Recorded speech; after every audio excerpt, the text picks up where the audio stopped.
Hello everybody, my name is John Blanchard. I'm a family physician with Salta Direct Primary Care. We're a 6-office primary care group here in Michigan, and I'm doing these videos because I'm trying to get good, accurate information out to people about the COVID virus and this pandemic.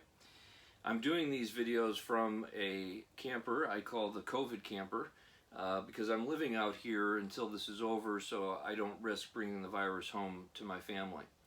When I do these videos, I am trying to cover 3 questions that I'm hearing during the day from patients or through our Facebook feed. Then I'm talking about one thing that I'm grateful for, which I think is important, and then talking about one thing that I hope comes out of this experience, this pandemic, one positive thing that I hope comes out of it. And then finally I'm ending with one thing about how Salta Direct Primary Care works for me, and why I like being a direct primary care doctor. For those of you who don't know, direct primary care, our practice has been around for 20 years. We don't bill insurance. People pay a monthly membership fee, and for that they get enhanced access to their provider. Companies also hire us to take care of their employees so that their employees can have enhanced access to a provider and better experience of care and hopefully better outcomes of care and the ability to lower the overall cost of care. So let's start with the 3 questions. One of the big questions that we're getting is, what are the symptoms of the coronavirus? So we know that the symptoms develop anywhere from 2 to 14 days after exposure. It looks like many people develop the symptoms 4 days after exposure, but it can be any time from 2 to 14 days. The symptoms can be just like a common cold, so runny nose, cough, fever. Cough and fever, especially a dry cough, is one of the hallmarks of the condition. People can feel achy, feel like they have the flu, that kind of thing. The vast majority of people, 80%, will have mild symptoms or no symptoms at all, especially very young children. We're managing a lot of patients at home now. We're doing video visits, we're doing phone visits. In fact, we've done over 900 of these types of visits since March 1st. And we're managing a lot of people that we think have the COVID virus, and we're managing them at home. And that's an important thing because we need to keep people at home who don't need to be in the emergency room or hospital. Now, the signs that if you are taking care of someone at home or you have the virus yourself, the signs that you want to look for that could mean that there's an emergency are things like, really difficulty breathing, really a hard time breathing, or even worse than that, if the person seems confused or lethargic, or they begin to have a bluish color to their lips or their face. It means they're not getting enough oxygen. For us to think clearly, we need to be getting oxygen, and that could mean that their oxygen level is getting critically low, and they need to be then in an emergency setting.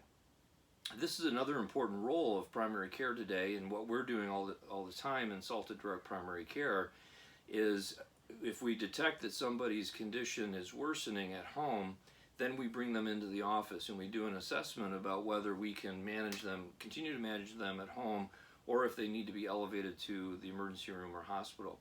So I would encourage you to be in communication with your primary care provider about your symptoms, and if those symptoms are beginning to become more concerning, more difficulty breathing, that sort of thing, then contact them about an evaluation in the office. Or if those emergency symptoms are present, the bluish face, the confusion, the lethargy, you need to get right to an emergency room, because that could indicate a more serious problem. Another question that we're getting commonly is, so those are the first 2 things. What are the initial symptoms, and what are the severe symptoms that might necessitate going to the emergency room or hospital? So I covered those 2. The third question is, we're getting a lot of questions about, what can I do to prevent from getting sick, to prevent from getting COVID, or if I have COVID, what can I do to get better? And the answer to that is a lot of the common things that you do for a cold. So, get plenty of rest.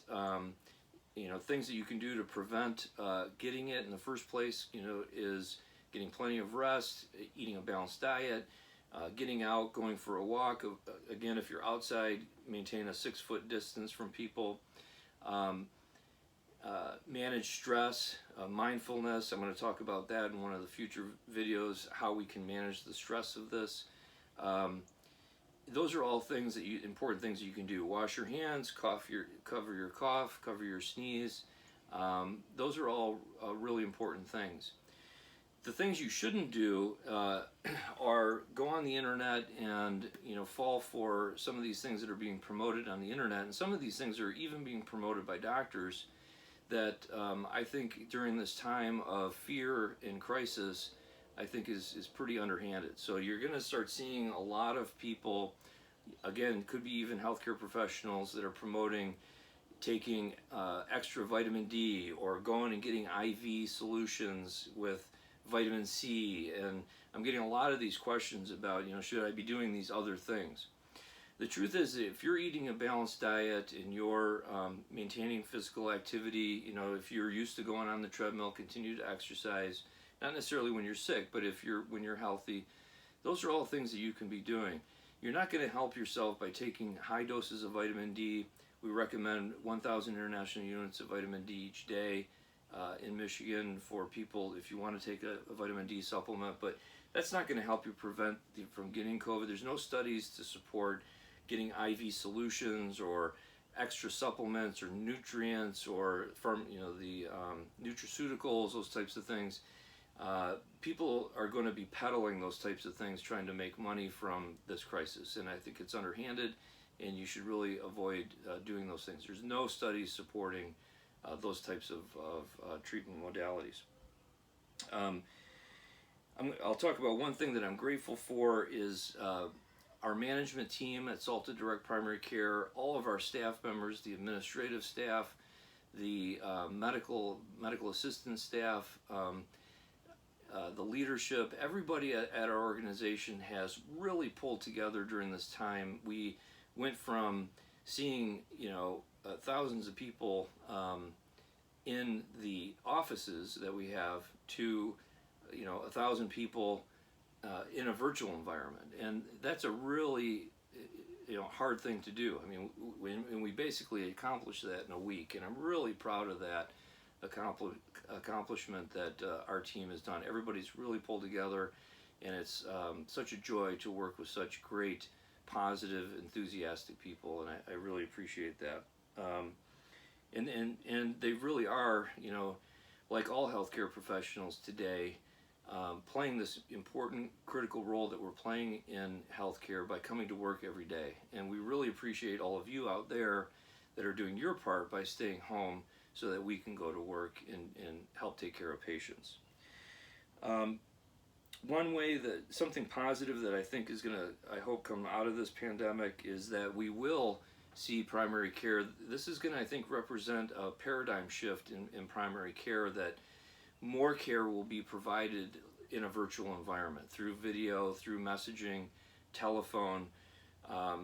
This has forced the issue, but I think that as much as 30 or 40% of the care that we provide in primary care can be done virtually, so that a person doesn't have to take off work necessarily or take the time to come into the office. There's a lot that we can do and do very well virtually, and I hope that that continues after this ends. It'll be better for everyone.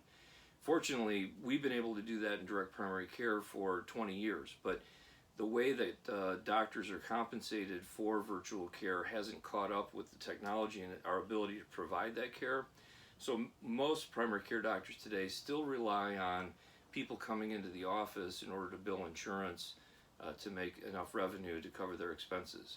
So I'm hoping that insurance and the government will change those so that we can enhance more ability to provide care in the virtual environment. One way that Salta Direct Primary Care works for me is, I think for the direct primary care provider, for all primary care providers, we really went into primary care because we love our patients. It's about the love for our patients and the relationship that we develop with our patients. And any relationship depends on time. You know, if we're spend time on something, time is the currency of excellence. If we want to be excellent at anything, we have to spend time on it. And for a primary care doctor, it's time with our patients that is so important. And that direct primary care allows us more time. So we have on average 30 minutes with each of our patients, where your average primary care provider in the traditional healthcare setting that's billing insurance has much less. Our visits last 30 to 60 minutes. We only see 10 to 14 patients a day, and the average primary care doctor sees as much as 20 to 30 patients a day. So we have a lot more time with each of our patients. We can give more time that allows us to better communicate. And communication is incredibly important in a relationship.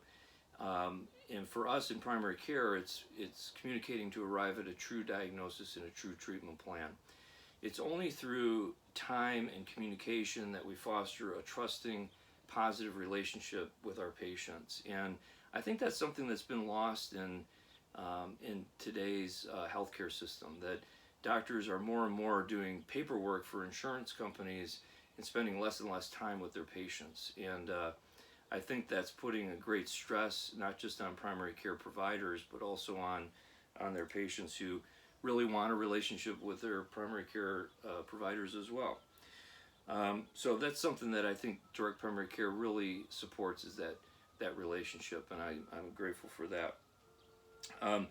If you want to learn more about direct primary care and see if direct primary care can work for you, feel free to call Kyle.